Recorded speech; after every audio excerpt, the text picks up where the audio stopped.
So today I'm going to review the first season of Marvel's Agents of S.H.I.E.L.D. And you might of course be wondering why I didn't just do this 2 years ago. Well, you see, I've had a very difficult time because 3 of my family members, I got high, extremely high actually, so... Yeah, and just over and over and over again. And hookers, of course, stuff like that. And I know what I know what you might be thinking. Aren't you supposed to be a good Catholic? No, I'm supposed to be a devout Catholic. Do as I say, don't do as I do. It's pretty much the deal with me. And in all fairness, there was one pope who wrote pornographic novels. And I know what else you're thinking. You are a horrible hypocrite and you should never try to make moral statements ever. Well, that applies to the entirety of Hollywood. I mean, like, how dare they take a moral high ground at this point? I mean, has anyone visited Los Angeles? But that's for another day. But in all seriousness though, I think it's fucking stupid to try to get moralistic and preachy about sharing with the poor and movies that make hundreds of million, and if you upload them to YouTube you'll get sued. But I digress. I'm coming for you, Hollywood. And no, this is not a threat, because technically I don't think there's any law against threatening to destroy an entire city. Is there? I've done it in the past. I actually did it with Moscow. And, oh wait, considering the whole thing in the Ukraine. I'm really digressing here. I should probably get to the review. But the thing is, I've got nothing really to say, so I'm just kind of trying to fill this video. Yeah, I know what you're thinking now. This is time filler and you keep ripping off Ostad guy. Again, this totally applies to Hollywood. Why am I... Fine. I don't have Charlie Sheen in my video, so I'll try to add substance. So Marvel's Agents of S.H.I.E.L.D. was incredibly anticipated, obviously, because it's a Joss Whedon television series after he just had made the Avengers for Marvel, and so now he was going to do a television series within the Marvel Cinematic Universe. And I automatically thought that it was incredibly interesting, because obviously we've had television shows based on movies in the past, some were more successful than others, but if you've ever watched Confused Matthew's review of the Sarah Connor Chronicles, you know that it's rather rare for them to be truly successful. But the thing is, even when you had things like Stargate, usually their continuity with the movies was a little bit loose. Usually they often retcon stuff with different actors, but the Marvel Cinematic Universe has always been very well known for being very strict with its continuity, for having everything planned out ahead of time, and for trying to avoid things like reboots and retconning and just trying to really please the fans. Like, if you're obsessive with continuity, the Marvel Cinematic Universe will be a very pleasing thing.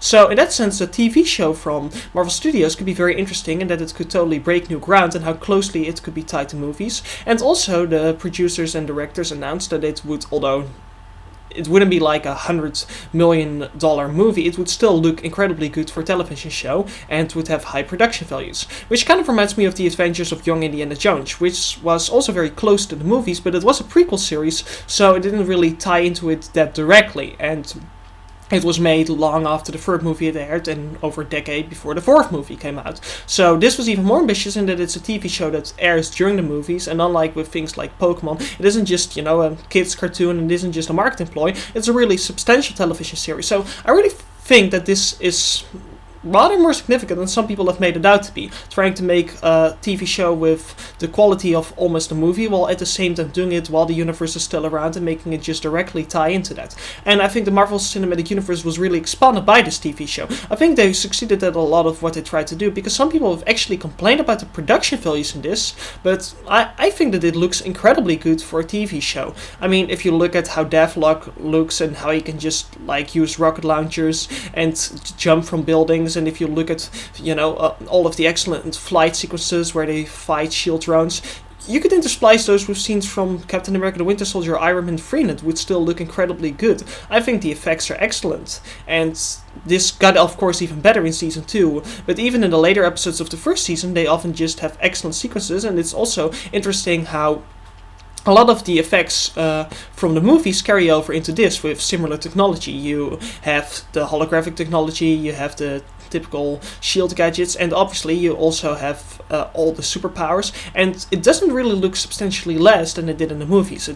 it really doesn't put you out of the universe. It totally fits in. I mean, sometimes they have to use effects sparingly, but what I think is very important, which I think in general is important in television, is that they're used effectively. That when they are shown, they both serve a purpose and they are really good. And I especially think it's interesting in the sense that therefore sometimes they were more sparing with the action, but when it was used effectively. Which reminds me of the first Terminator. I mean, yeah, it might seem outdated compared to the second Terminator, but not that much, because the action that is there is really good and furthers the story. It might not be as ambitious, but well, it's better to not shoot too high, but then at least, reach your target. So I think that they made a lot of smart decisions with the show.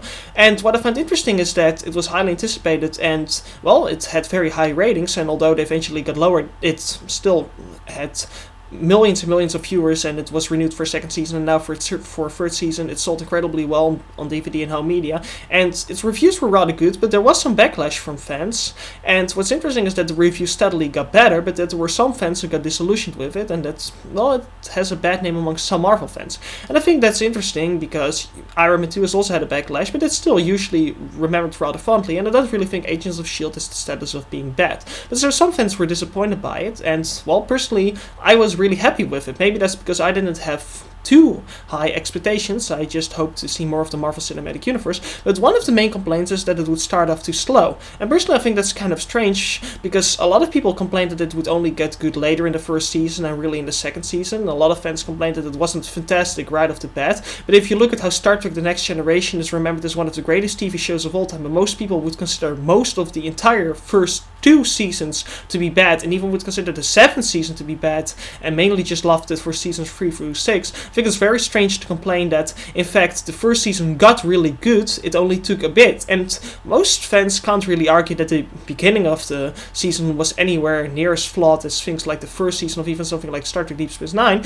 Most fans would argue that it started off, well, just okay or mediocre, and personally, I don't think that's that bad of a place to start off in. And if you look at shows like Firefly, at least this didn't get cancelled prematurely and got a chance to really get better, which I also think is great, that this show had a built-in fan base due to Marvel Cinematic Universe, real studio support and a real budget, meaning they could really just build up the story and just tell everything they wanted to, that it wouldn't be interrupted halfway. It's kind of like how Star Trek Deep Space Nine managed to tell its whole story in that regard, or Babylon 5. And so a lot of fans would also argue that Babylon 5 got better later on. So I really don't see why it's such a big deal that this show would take a bit to find its ground. I think it's rather strange to expect, just because it's Marvel, that it will automatically be fantastic right off the bat. Many people would argue that Joss Whedon shows in general get better as they go along, and so if it eventually got great even in the first season and it had an excellent second season, I don't really see what's the big deal. And also, I don't see what's the big deal about it starting off slowly. I think the great thing about the television show is that you can focus more on characterization, and it doesn't just have to obey the convention, because a lot of fans complained that a lot of the later Marvel films were epic just for being epic, so then what's wrong with something that's centered more on character? And what's wrong with building up a mystery? The funny thing is that a lot of movies try to build up mysteries, but often they don't feel properly developed, or they feel too obvious, because they don't have the time to set it up, and this show had a chance to really develop characters first, and to really develop a mystery, and to develop its world step by step, while slowly building up to a more epic scope that tied into Captain America the Winter Soldier, and that got more comic book-like and unrealistic and fantastic. But I think that works more effectively if it starts off incredibly realistic and more mundane, like it's just an average day in the Marvel Cinematic Universe. You watch it from the average Joe point of view. They're just doing regular S.H.I.E.L.D. stuff, and then slowly it gets more mysterious, more important, darker. I think that's a very strong way of telling a story. I personally don't think there's anything wrong with having a substantial build-up to make your payoff more effective. And most fans would acknowledge that the payoff was great, so then I really don't see what's the big deal about just first trying to build this up successfully. I don't really see what's the big deal with a show starting off slowly. You might be expecting more from the Marvel Cinematic Universe, but, well, most fans liked Agent Carter a lot more, but that's also started off a bit slowly. And, of course, people have complained about the characterization, and I'll get into that, but I don't really see what's the big deal about just being slower with the story. Especially because a lot of people complained that the MacGuffins wouldn't be interesting, but what I really think made the story so effective is that I actually suspected from the beginning that a lot of storylines were interconnected, and I just thought it was interesting to find it out step by step. I think that if you lay out the clues of a mystery right at the beginning so that the audience won't get bored, I think that that's too pandering boring and cheap. I think you do need to have patience with more mystery-based storylines, and I especially think it's very, very, very effective because they clearly planned it out from the beginning. And what do I mean with that? Well, now I'll get into spoiler territory, obviously, so if you haven't seen the show, I'm gonna murder you, but also don't watch the rest of this video. And I'm coming after you. And once again, I'm sending the Inquisition after you, but I still haven't decided which one. It might just be the medieval Inquisition, although some people would consider it the worst Inquisition. Never mind. Or it might just be the Spanish one, but nobody expects that one. But so the point is, what I thought was incredibly effective was, first of all, how Ward was set up. Because, of course, as everyone, I was totally shocked when he turned out to be a Hydra sleeper agent. And a lot of people complained in the beginning, that this character was just too boring, too one-dimensional, too cliché, and that this romance with S.H.I.E.L.D would obviously go down the cliché route. A lot of people hoped that, he would end up with May, and they were disappointed when they broke up in the episode Yes Man, and they were worried they would go down the conventional route with S.H.I.E.L.D. Well, after seeing the rest of the first season, we know that wasn't really the case. They didn't go down the conventional route at all. They didn't end up together. S.H.I.E.L.D ended up hating him. He ended up endangering her life, and they ended up becoming mortal enemies, and May ended up totally beating him up. And I especially think it's very interesting that the ones read a discussion on the 15th episode Yes Man. A lot of fans complained, first of all, that the way that people reacted to Ward betraying them wasn't really that justified, because he was under Lorelai's control, so May shouldn't have punched him after the control wore off. They complained that it wasn't that funny, and that it wasn't justified. And of course, in hindsight, it's totally justified, because he was a traitor all along, and Lorelai only brought out the dark emotions that he buried. She basically took away his inhibitions and his self-control. But what's interesting is that doesn't feel shoehorned in a retroactive, because they mention in that episode that the basic personality of someone doesn't change when they're under Lorelai's control. They only become completely loyal to her. And fans even mentioned that in that discussion, that the guy from the bar who had to kill his wife still apologized about it and didn't enjoy doing that. Ward was totally cold and hostile towards May and the entire team while he was under Lorelai's control. He clearly didn't have any feelings for her at all. That's why he was so easy about trying to kill her. And also what's interesting is that a lot of fans thought it was poorly edited, how Lorelai was already subdued and couldn't have control over men anymore by Lady Sid, and how Ward after that still tried to shoot May and only stopped once she disarmed him. But that's actually incredibly clever, because that showed that he tried to take May out, who we later on discover was a big threat to him, which is why he was dating her in the first place, even though he didn't really have any feelings for her. So I think that episode turns out to be incredibly important in retrospect, and I think that the way that it tied into later seasons felt very natural. Ward indeed acted very strange, even for someone under Lorelai's control, because he didn't seem to show any remorse or hesitation, and a lot of fans complained that it would basically be rape, that Lorelai controlled him, but well, it turns out that he has no loyalty to the team anyways, and that he doesn't really care that much about true love, and so it's also justified that May punched him, because he again tries to kill her twice in the later in the season. And what I also think is interesting, that during the final fight in the final episode, once he's shot in his foot with the nail gun, immediately tries to beg for mercy once again to May in the exact same fashion that he did once May disarmed him.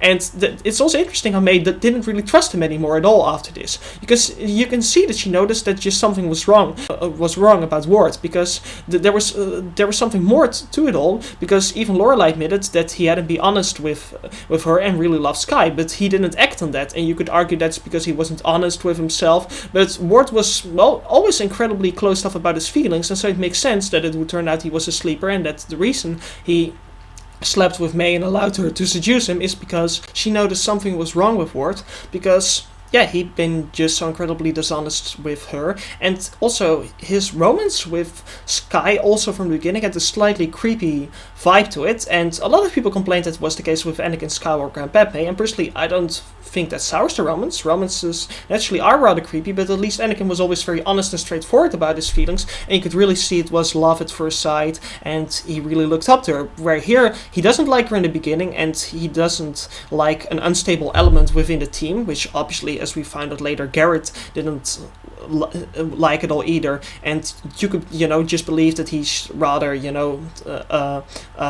close to the book kind of guy, and that's why he isn't happy with it. But he very gradually realizes he really cares about S.H.I.E.L.D, but he still is just not really honest about it. So the fact that he's so continuously not honest about his feelings, it could make sense considering his backstory, that he's rather closed off. But for someone like that, he's, well, rather nice to the strongest person on the team. And he also tries to act rather personal with Coulson when he finds out that he had been in love with the S.H.I.E.L.D, which is also called back to the Avengers. And later on, Reina uses that to break him emotionally, which was a very early hint that Ward in fact had connections to the Centipede program and to the Clairvoyant.